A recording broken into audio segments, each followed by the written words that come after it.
설 연휴 잘 보내셨나요? 벌써 2월 중순입니다.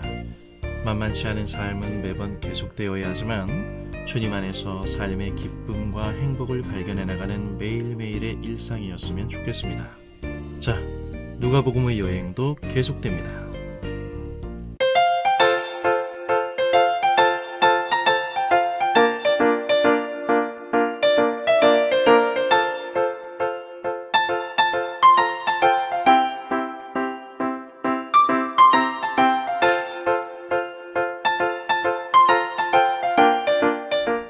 누가복음 초반에 나타나는 내러티브의 특징은 세 개의 시적 찬양이 등장한다는 것입니다.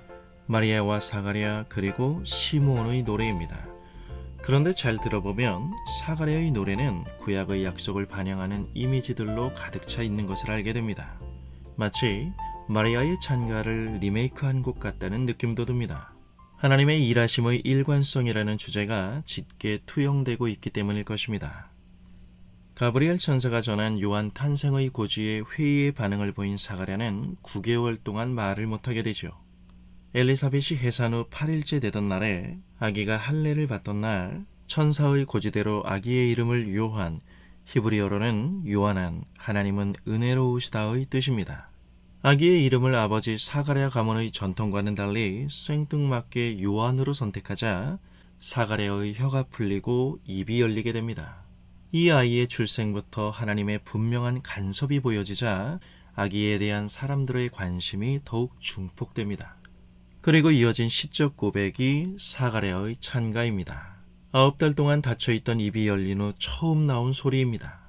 앞서 마리아의 찬가에서는 12살 즈음의 소녀 아이에게서 어떻게 이런 고백이 나올 수 있을까에 놀랐다면 사가랴의 노래에서는 회복된 음성의 첫 소리가 프레이즈, 찬양입니다. 아기의 이름과 관련하여 친족들이 아버지인 사가랴의 의사를 묻게 되는데요. 그런데 사가랴를 대하는 사람들의 의사소통이 몸짓입니다. 이를 미루어 보아 아마도 사가랴는 그동안 말뿐만 아니라 듣지도 못했던 것이 아닌가 하는 생각도 해봅니다. 그렇다면 주어진 이 270일이 넘는 긴 침묵 속에서 사가랴는 무슨 생각을 했을까요? 그의 음성이 회복된 직후 터져나온 찬가의 내용으로 미루어 볼 때 하나님에 대한 깊은 묵상이 아니었을까 하는 생각을 해봅니다. 노래의 내용들은 그의 묵상의 결과가 무엇이었는가를 잘 드러내주기 때문입니다. 시종일관 시간의 길이를 뛰어넘는 하나님의 언약에 근거한 그분의 구원을 노래합니다. 하나님이 그 백성을 기억하사 속량 즉 구속하시기 위한 하나님의 찾아오심 속에서 두 아이가 한 운명으로 묶여 있습니다. 여기 한 아이는 주의 오심을 준비케 하는 큰 선지자로서 이스라엘과 세상을 향하여 메시아를 중개하는 일을 할 것이고, 그 뒤에 오는 아이는 그 존재와 일하심 속에서 과연 우리 곁에 찾아오신 하나님을 보여주는 계시입니다.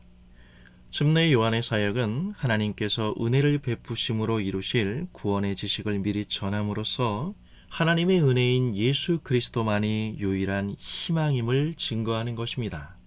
예수 그리스도 안에서 우리가 분명히 보아야 할 것이 있다면 그것은 바로 하나님의 신실하심입니다.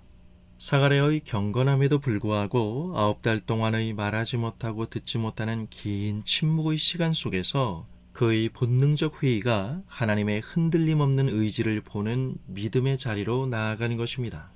사람들의 눈치를 보거나 이로 인해 외쳐야 될 선지자적 메시지를 외면하지 않는 사가랴의 모습은 이후 그 아들 침례 요한의 외침 속에서 그대로 살아나고 있는 것을 볼 수 있습니다.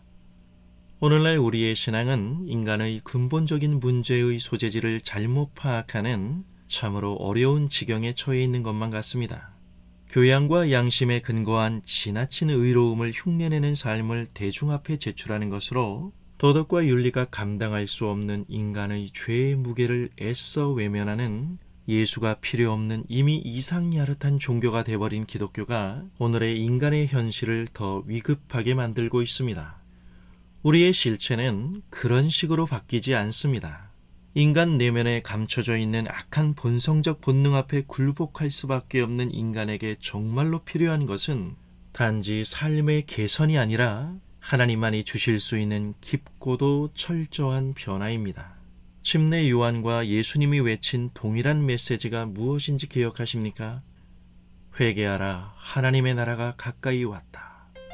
입술로는 열심히 갈망하고 목으로는 열심히 떠들지만 우리의 믿음에 성경의 교훈에 근거한 방향성과 명료함이 없다면 우리의 믿음은 예배당 안에서만 그렇게 힘없이 나타났다 안개처럼 사라지는 허상 그 이상도 그 이하도 아닌 것이 됩니다. 죄책감을 완화시키기 위한 그냥 반성 정도의 개념으로 수정해서 사용하는 회개가 아니라 하나님의 은혜만이 우리의 유일한 희망이라는 사실을, 하나님을 그 마음에 두기를 싫어하는 우리 마음의 실상을 똑바로 대면함으로써 참되시고 신실하시며 용서하시는 하나님 앞에 나아올 때 복음 속에서만 이루어지는 참된 변화를 우리는 경험하게 될 것입니다. 네, 오늘은 여기까지입니다.